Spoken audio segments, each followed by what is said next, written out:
I might have been an heir to a grand estate and fortune in England. Sort of. Probably not, but still. My ancestors thought that they were the heirs to this grand estate. And Bleak House by Charles Dickens is actually based on something my family was a part of.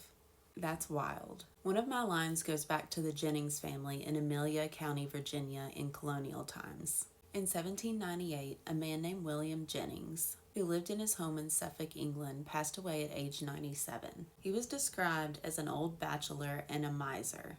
He had amassed a fortune that some called the largest of any commoner in Britain. He left no heirs and no will. His death started a feeding frenzy among lawyers on 2 continents that lasted 135 years. Since William had no children or siblings, by English common law, the estate was to be divided between his first cousins, descendants of William's grandfather, Humphrey Jennings. Lawsuits started coming from everywhere from Jennings families in America, Ireland, and England. There was a common feature in all of the American claims.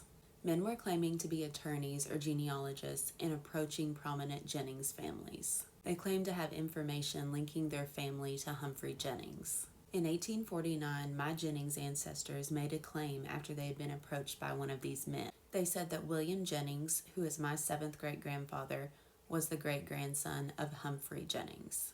They said he had ran away at age 16 to join the British Navy and that he was the true heir to the fortune.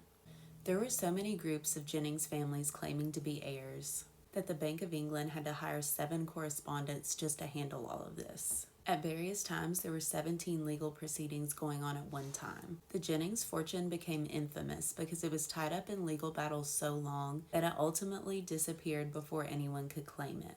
There was nothing left to inherit.